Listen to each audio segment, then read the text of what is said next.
جی doctor صاحب، سب سے پہلے تو میں آپ کو خراج تحسین پیش کروں گا کہ آپ نے 7,000 کے قریب غریب مریضوں کی، مستحق مریضوں کی مفت سرجریاں کی ہیں.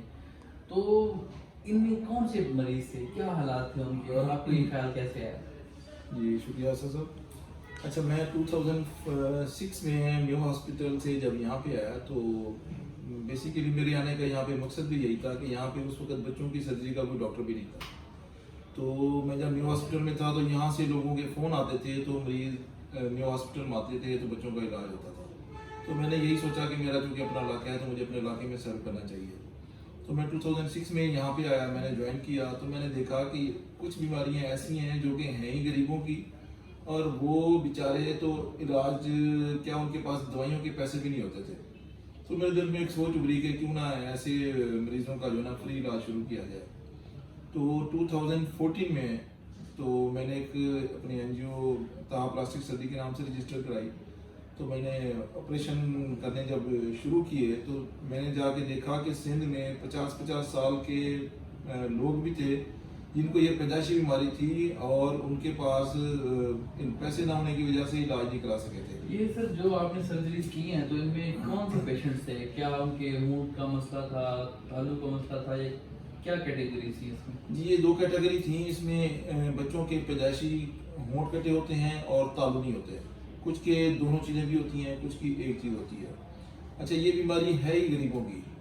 غریب لوگ نہ اپنے ڈیورنگ پریگننسی اچھی خوراک نہیں لیتے، دوسرا نہ فولک ایسڈ لیتے ہیں اور نہ ان کا پراپر ڈاکٹرز کے پاس چیک اپ ہوتا ہے. تو اس وجہ سے یہ بیماری غریبوں میں زیادہ ہے.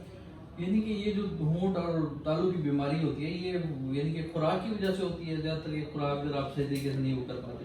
جی بالکل، یہ ان ماؤں میں زیادہ ہوتی ہے جو کہ اپنی خوراک ڈیورنگ پریگننسی اچھی نہیں رکھتی اور نہ فولک ایسڈ لیتی ہیں، تو ان میں زیادہ ہوتی ہے یہ غربت کی وجہ سے. جی جی. تو جب آپ نے کیمپس لگانا شروع کیے، یہ کام سٹارٹ کیا، تو کیا ایسے مشکلات آپ کو فیس کرنا پڑی؟ جی شروع میں تو مجھے میں نے پلان کیا کہ مجھے کن کن علاقوں میں جانا ہے. تو میں نے کیٹیگری بنا لی کہ جنوبی پنجاب میں ادھر سے ڈی جی خان تک، اور اپر پنجاب میں شروع میں نے سکھر تک جو ہے وہاں پہ کیمپ لگانا شروع کیے. تو شروع میں ڈیفینیٹلی مجھے یہاں پہ صبح 4 بجے اٹھ کے جانا بھی پڑتا تھا. تو وہاں پہ ہم کیمپ لگاتے تھے. تو اپنا فون نمبر بھی ہم نے لوگوں کو دیے ہوتے تھے، پبلسٹی بھی کرنی پڑتی تھی کہ جو مریض ہیں آ جائیں فری والے. تو ہم جب جن علاقوں میں جاتے تھے تو وہاں سے پھر اپنی کنوینس لے کے ہمیں مریضوں کو یہاں پہ. اچھا، میں آپ کو بتاؤں کہ شروع میں ہم نے سوچا تھا کہ ایک سائڈ کی کنوینس جو ہے ان کو دے دیں، کیونکہ ہمارے پاس فنڈز کی اتنی نہیں تھی. تو مجھے یاد ہے کہ ہم نے کند کوٹ میں کیمپ تھا ہمارا. تو ہم نے رجسٹر کیے ہوتے تھے کہ بھی 2 بجے ہم نے اپنی گاڑی پہ واپس جانا ہے. تو کچھ بچے جو تھے وہاں پہ شارٹ تھے. فرض کیا ہمارے اس دن 45 بچے تھے تو اس دن 40 تھے. میں نے جب شام کو کاؤنٹ کیا تو ان لوگوں کو فون کیا تو 2 بچے وہ آئے ہوتے جیکب آباد سے. تو ان کے پیرنٹس سے جب بات ہوئی تو میں نے کہا بھی آپ لوگ کیوں چلے گئے ہیں؟ تو انہوں نے کہا جی کہ ہمارے پاس آپ لوگوں نے کہا تھا کہ ایک سائڈ کا ہم گاڑی کا خرچہ دیں گے، ہمارے پاس تو واپس آنے کا کرایہ بھی نہیں تھا. ہم تو 1000 روپیہ کسی سے ادھار مانگ کے آئے تھے. تو اس کے بعد پھر ہم نے ڈیسائیڈ کیا کہ ہم نے جو ہے دونوں سائڈوں کا کرایہ دینا چاہیے.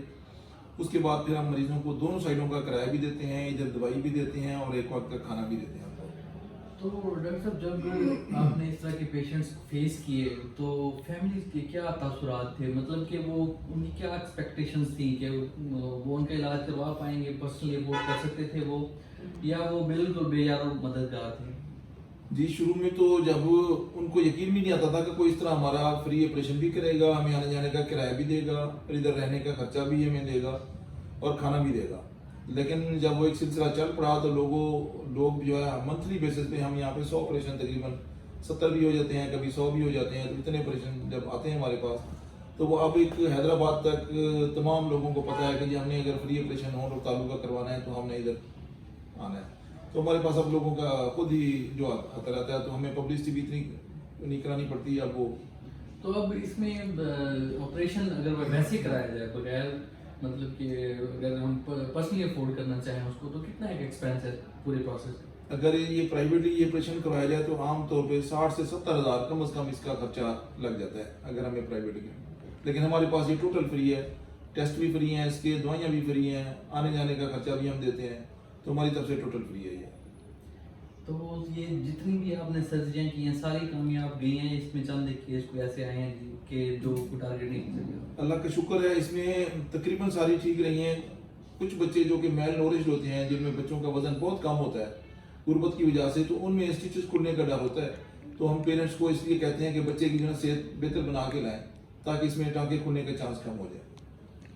تو پیرنٹس کی کیا جذبات ہوتے ہیں اس وقت جب آپ ظاہر ہے ایک 60 سے 70 ہزار کی اماؤنٹ، اور وہ بالکل ان کا کوئی خیال نہیں ہوتا کہ ہم اپنے بچے کو نارمل دیکھ سکیں گے، اور جب وہ کامیاب ہو کے جاتے ہیں اور نارمل بچے ان کے سامنے ہوتے ہیں، دعائیں تو بہت دیتے ہوں گے آپ؟ جی، وہ جو ہمیں دعائیں دے کے جاتے ہیں وہ ہمیں اس کا کوئی مقابلہ نہیں ہے. جو ہمیں واپس جاتے ہوئے دعائیں دے کے جاتے ہیں اور واپس آ کے بتاتے بھی ہوتے ہیں کہ ہم ہر دعا میں آپ لوگوں کو جو ہے نا، ہر نماز کے بعد دعا میں آپ لوگوں کے شامل رکھتے ہیں. تو وہ ہمارے لیے ایک اصل اثاثہ وہی ہے.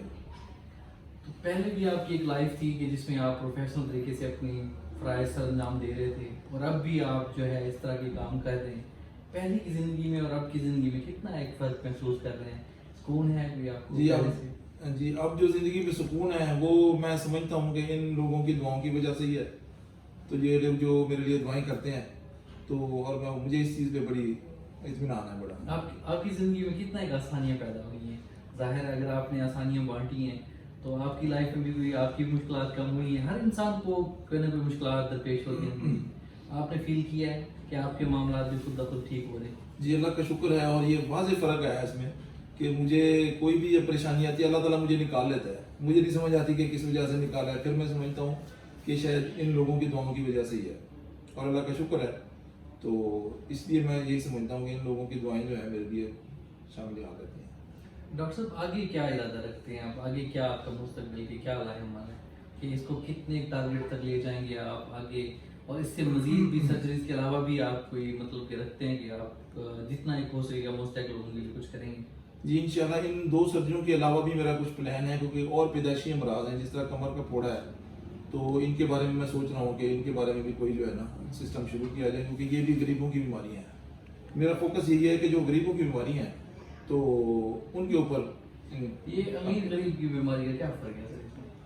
وہ بھی منینگو جو کمر کا پھوڑا ہے وہ میں نے جس طرح بتایا نا، وہ بھی کچھ بیماریاں ہیں جن میں مائیں غربت کی وجہ سے اپنی خوراک نہیں لیتی، اور ان میں کسی کے 5 بچے 10 بچے تک ہوتے ہیں، تو وہ جو بار بار بچے زیادہ ہوتے ہیں اور یہ غریبوں میں ہوتے ہیں تو ان میں خوراک ڈیفینیٹلی ماں میں کمی ہو جاتی ہے، خون کی بھی کمی ہو جاتی ہے، تو پھر یہ بیماریاں ان لوگوں میں پیدا ہوتی ہیں. اس لیے کچھ کہتے ہیں نا کہ یہ غریبوں کی بیماریاں ہیں، تو یہ ان غریبوں کی بیماریوں میں سے یہ بیماریاں ہیں. ماشاءاللہ ڈاکٹر صاحب آپ نے بہت دعائیں سمیٹی، بہت لوگوں کی جو ہے مشکلات آسان کی، غریب بچوں کی دعائیں لی آپ نے، اور 7,000 کے قریب جو ہے آپ نے سرجریاں کی ہیں، آگے بھی کرنے کے ارادہ رکھتے ہیں. تو آپ کوئی میسج دینا چاہیں گے جو آپ کے پروفیشن سے ریلیٹڈ لوگ ہیں جو اس فیلڈ سے وابستہ ہیں کہ آسانیاں بانٹنے سے کیا اجر ہے اور کیا آپ کی فیلنگس ہیں، آپ کوئی میسج اگر دینا چاہیں گے؟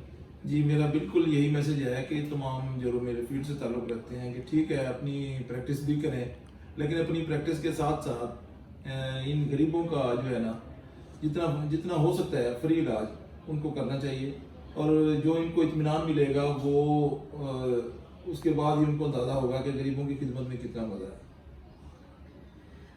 جی ناظرین، آپ نے گفتگو سنی، یقیناً ایسی گفتگو کے جو ایک ایک لفظ جو ہے سننے کے قابل ہے، اور کس طرح ڈاکٹر صاحب نے بتایا کہ جو پیشنٹس کچھ بھی افورڈ نہیں کر سکتے، کہ جو بالکل بے یار و مددگار بیٹھے ہوتے ہیں، جن کے پاس کوئی وسائل نہیں ہوتے، اور خاص طور پہ یہ ان بیماریوں پہ کام کر رہے ہیں جو کہ ان کا یہ کہنا ہے کہ غریبوں کی بیماریاں ہیں. غریبوں سے مطلب یہ ہے کہ وہ خوراک کی کمی کی وجہ سے جو ہے اپنی بھی صحت ان کی ٹھیک نہیں ہوتی، اور وہ جو پیدا ہونے والا بچہ ہوتا ہے اس میں بھی کوئی نہ کوئی ایشو ہوتا ہے. تو انہوں نے جو ہے اس کام کو اس لیے شروع کیا تاکہ وہ ان کے بچوں کے مستقبل میں جو ان کو مشکلات درپیش ہوں گی ان میں آسانیاں بانٹ سکیں. اور یقیناً یہ اجر جو ہے اللہ تعالیٰ کی ذات ہی نہیں دے سکتی ہے، ہم ان کے لیے دعا کر سکتے ہیں.